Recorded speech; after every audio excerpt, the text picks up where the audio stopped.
Olá, meu nome é Cândido Alfredo e hoje eu vou começar uma série de vídeos sobre cálculo vetorial, uma cadeira que é muito importante e que está presente em vários cursos, principalmente aqueles que têm alguma coisa a ver com matemática.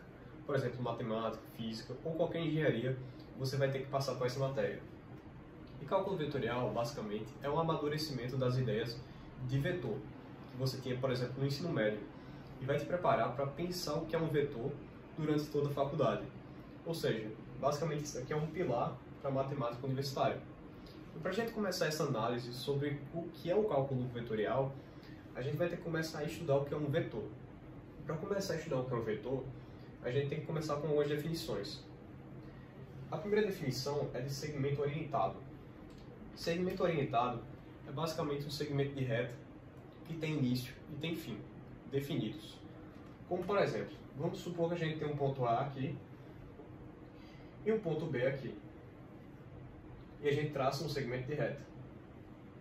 Beleza. Vamos supor que o ponto inicial seja A e o ponto final seja B. Ou seja, seria o segmento orientado a B. Por que orientado? Porque tem uma orientação. Começa em A e termina em B. Ah, podia ser começa em B e termina em A? Podia. Porém, não seria a mesma coisa. Ou seja, o segmento orientado AB é diferente do segmento orientado BA. Apesar de serem visivelmente iguais, eles não são iguais a rigor, porque são segmentos orientados diferentes, têm orientações diferentes. Segmentos coincidentes, que seria a segunda definição, seriam basicamente segmentos que começam e terminam no mesmo ponto. Ou seja, vamos dizer que a gente tem esse segmento AB aqui, e a gente vai traçar o segmento CD aqui. CD. Basicamente você percebe que não mudou nada. Por quê? Porque o ponto A é o mesmo ponto que C e o ponto B é o mesmo ponto que D. Ou seja, basicamente são dois segmentos de reta que estão, entre aspas, sobrepostos. São literalmente iguais, porque começam e terminam no mesmo lugar. Isso seria a definição de segmentos coincidentes. Ou seja, AB é igual a CD.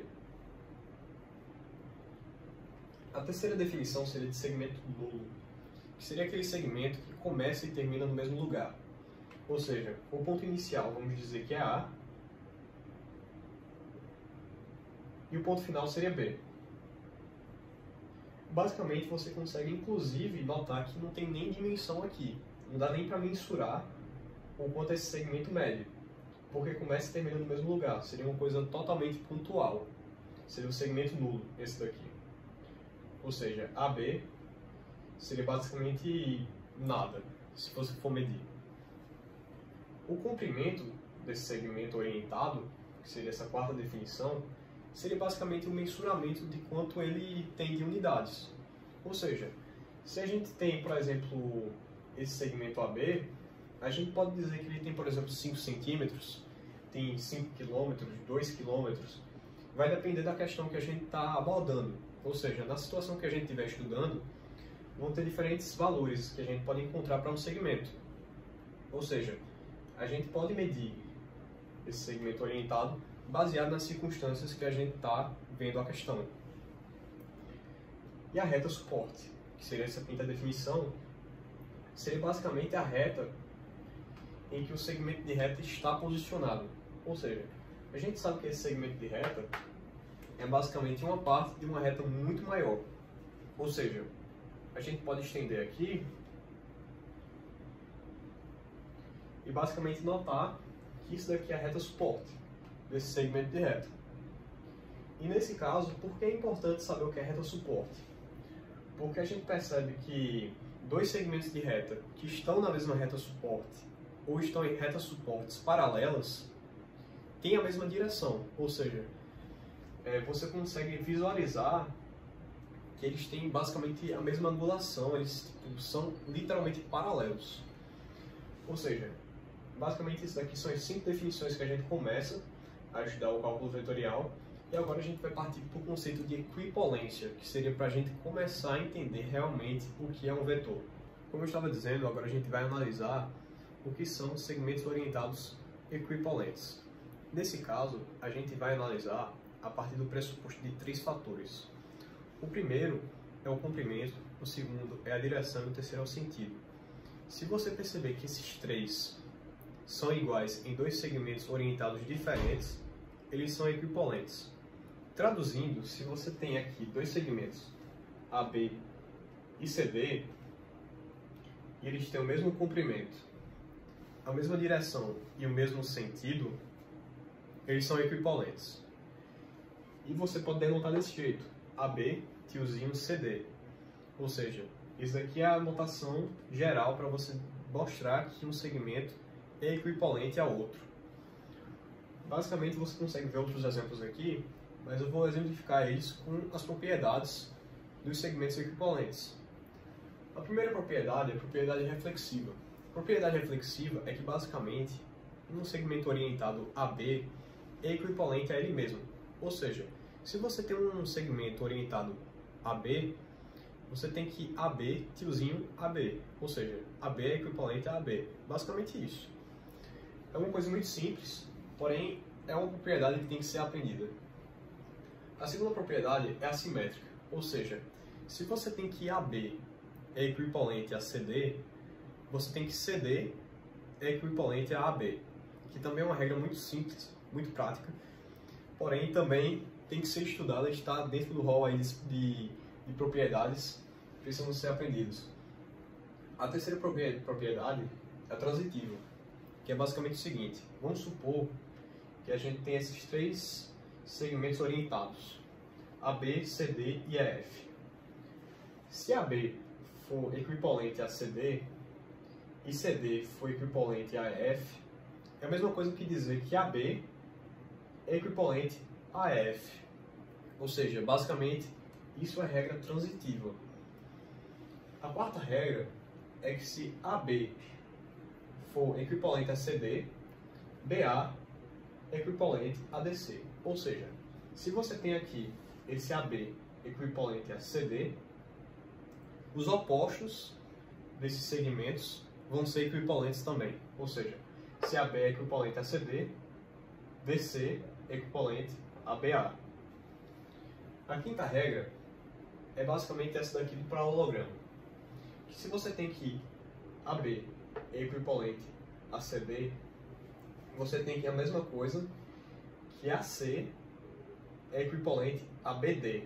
Isso basicamente é a quinta regra que você consegue notar. A sexta regra é que se você colocar um ponto C perto, por exemplo, de uma reta orientada, de um segmento de reta orientado AB, não necessariamente perto, mas em alguma região aleatória. Vamos colocar um ponto C em uma região aleatória aqui. Vai existir um ponto D, um único ponto D, em que AB vai ser equivalente a CD. Basicamente é essa a sexta regra, e essas são todas as regras aí, basicamente, dos segmentos equivalentes. Agora a gente vai partir para o conceito de vetor, que tem tudo a ver com segmentos equivalentes. Agora a gente chegou na parte mais importante do assunto, que é sobre vetores. No ensino médio a gente via que vetores eram grandezas com módulo, direção e sentido. Agora na faculdade a gente vê um conceito um pouco mais amplo, porém muito parecido. O conceito de vetor vai ser o conjunto de todos os segmentos equivalentes a um certo segmento orientado. Ou seja, se você tiver um segmento orientado AB, todo segmento que for equivalente a AB vai ser o mesmo vetor.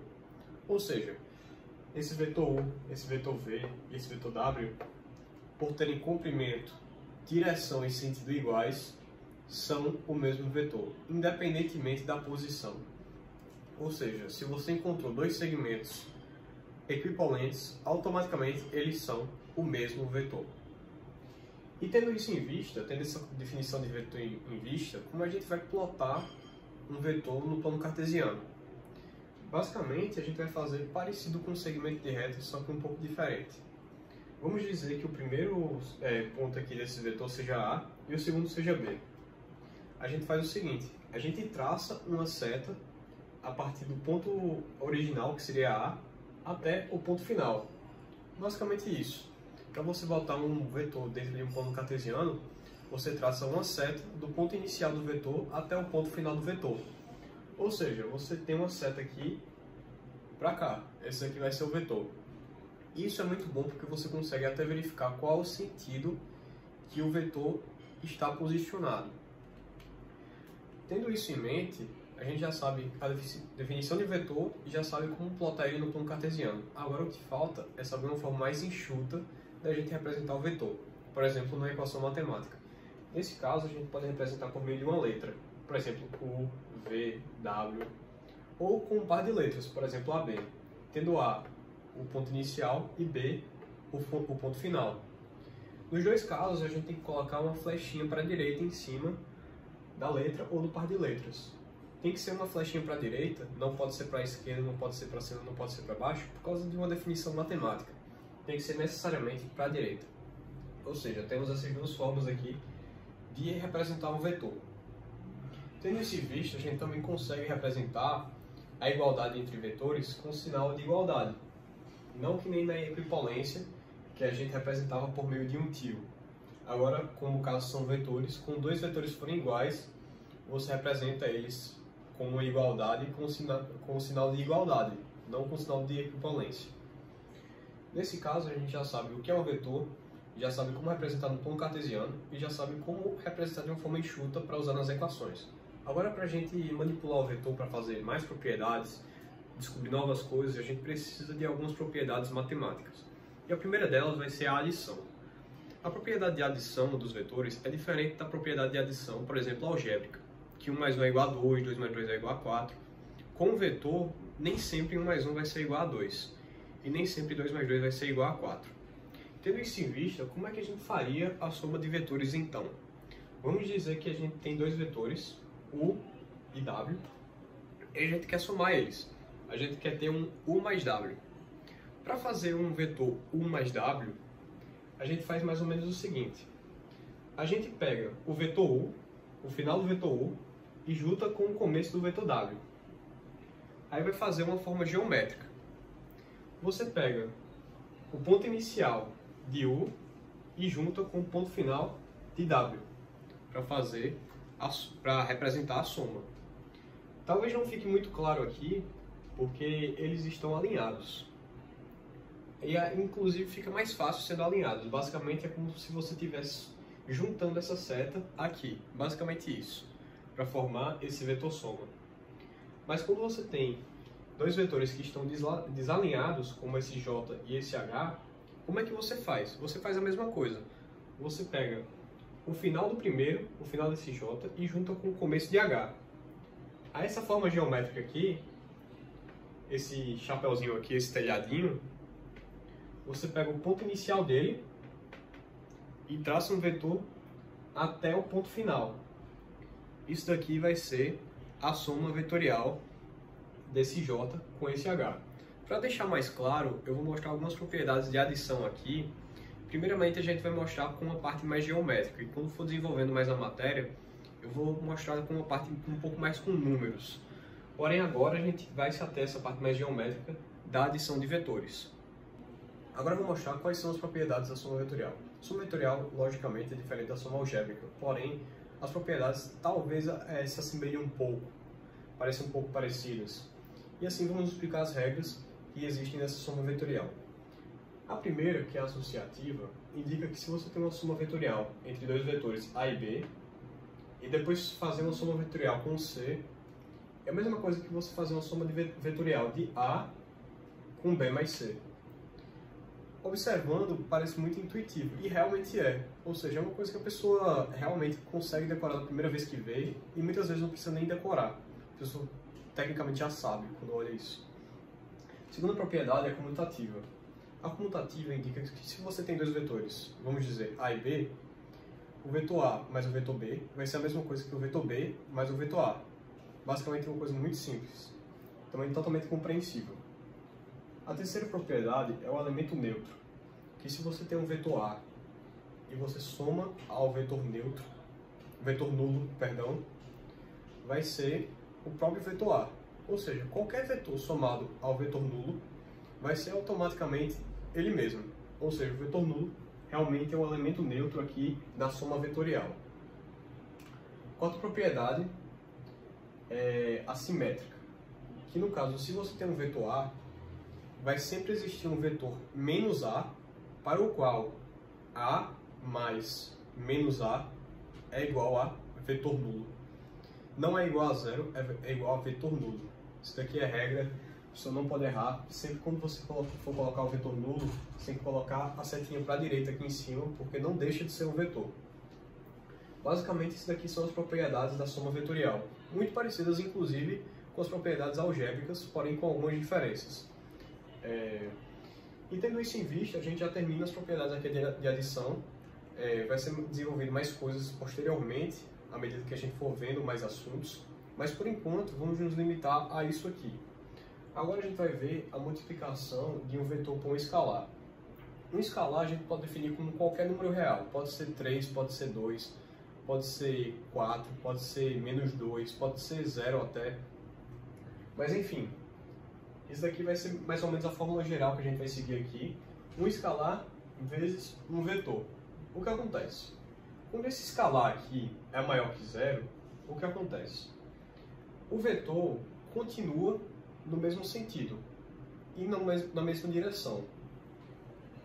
Porém, ele pode ou aumentar ou contrair. Vamos dizer que você tem um vetor V aqui e um vetor 1,5V. O vetor 1,5V tem a mesma direção, o mesmo sentido que V. Porém, tem 1,5 vezes o tamanho. Ou seja, se você tiver, por exemplo, um vetor 0,3V, vai ter a mesma direção, o mesmo sentido, só que 0,3 vezes o tamanho. Ou seja, se esse V aqui tem 1 metro, esse 1,5V tem 1,5 metro. Basicamente isso.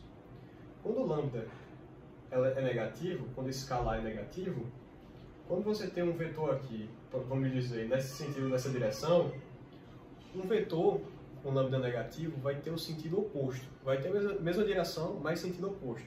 Ou seja, se isso daqui é V e isso daqui é menos 2V, o menos 2V vai ter sentido oposto, porque é negativo, e vai ter 2 vezes o tamanho, porque tem o 2 como um módulo aí desse escalar. Ou seja, pode tanto expandir quanto contrair, porém o sentido é oposto. Ou seja, se você tiver menos 0,3V, vai ser um vetor que é 0,3 vezes o tamanho de V, porém no sentido oposto. E no caso de lambda ser igual a zero, já é um caso especial, que é o seguinte: quando você tem qualquer vetor multiplicado por zero, o resultado vai ser o vetor nulo. Não vai ser zero, vai ser literalmente o vetor nulo. Ou seja, pode ser qualquer vetor do mundo, vezes zero, automaticamente vetor nulo. E nesse caso, isso aqui é o básico de multiplicação vetorial por um escalar. E tem certas propriedades que precisam ser lembradas. A primeira aqui é que se você tem um escalar vezes uma soma vetorial, você pode multiplicar o escalar pelo primeiro vetor mais o escalar pelo segundo vetor. Você também pode denotar aqui, pela segunda propriedade, que se você tiver uma soma de escalares vezes um vetor, você pode fazer como o primeiro escalar vezes o vetor mais o segundo escalar vezes o vetor. A terceira propriedade é que se você tem um escalar vezes o vetor, é a mesma coisa que os dois escalares multiplicados vezes o vetor. E a quarta propriedade é que 1 vezes o vetor é o próprio vetor. Ou seja, são regras muito intuitivas, são muito fáceis, porém precisam ser lembradas, inclusive entendidas. Muito melhor ser entendidas do que lembradas. Enfim, se você gostou do vídeo, deixe seu like, seu comentário. Eu vou continuar na próxima aula dando os conceitos de dependência e independência linear, para continuar esse assunto de cálculo vetorial, e quem sabe eu começar outros assuntos aí paralelos nesse canal. Espero que vocês tenham gostado, assim como eu gostei de ter feito isso. E, enfim, até a próxima.